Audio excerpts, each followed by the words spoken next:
Now, if you are watching France 24, there's a good chance you speak French or would like to speak French. And studies have actually shown that being bilingual is a real exercise of the mind. It's the mental equivalent of going to the gym every day.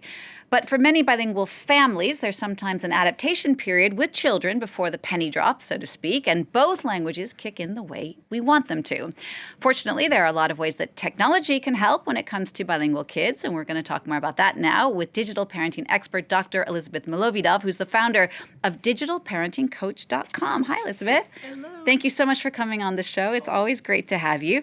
So how can bilingual families best use technology to thrive? Yeah, well, again, I think it's important to remember it's a tool and it's an opportunity, and they can do so many things with it if they just take some of the fear out and just dive right in and use whatever is available, whether it's an e-reader or streaming services. You can use all of these things to your advantage. All right, well, let's break it down a little bit. Let's start with e-readers, for example. Okay. Like, how can that work well for bilingual kids? Okay, so first you were talking about bilingual, right? So normally we're sitting here looking at websites and apps and things like that, which is great, but we can take it a level up higher. So with e-readers, for example, you can change the language. You can use dictionaries. I mean, really easy. It's just right there at a click. And that's pretty exciting stuff.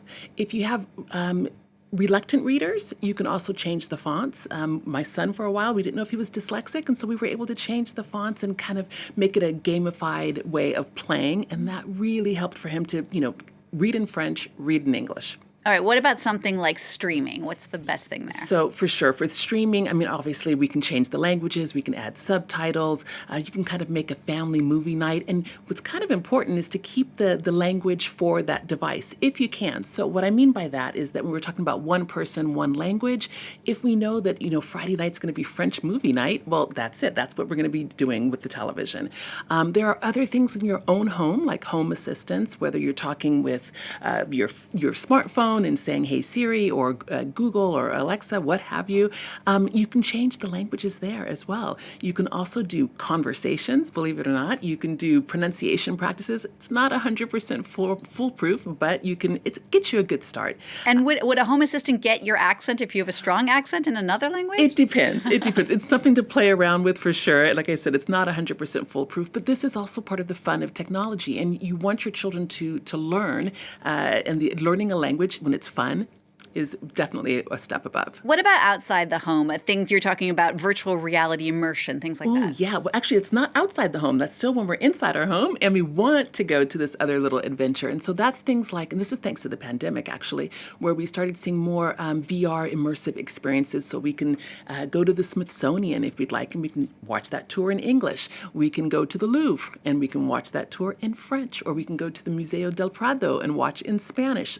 There are so many more opportunities. So even, for example, if you want to go to Spain or Italy and you want to kind of have a cultural experience beforehand, there are cultural VR tours that you can do in that language. And all of this is to kind of create that excitement and that buzz. I liked your idea about the Friday night French movie night, for example, because I have a child who really only wants to watch television in English. What if your kid is resistant to the other language? What other tips might there be to help them? Your child sounds like mine, because I would only speak in English. My husband would speak in Russian, and then we grew up, they were here in France.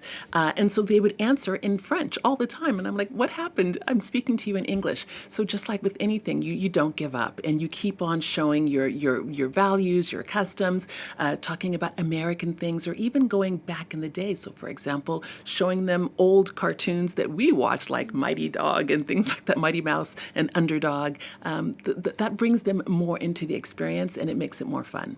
What should bilingual families watch out for? I think that the biggest watch out is the same thing with technology, balance and boundaries. And just because it starts getting exciting and we have a device in our hands and we have technology, is to really go for quality screen time, to really try to vet what we're watching and make sure that the child doesn't say, oh, I'm learning, I'm doing this, and then watch 12 hours of something. Balance and boundaries always. And just to wrap up, what's a good place where bilingual families can go to find resources online? Yeah, and I think it's important that we go beyond just French and English families, right? So, for example, the Better Internet for Kids, it's a European Commission project. They have safer internet centers across Europe.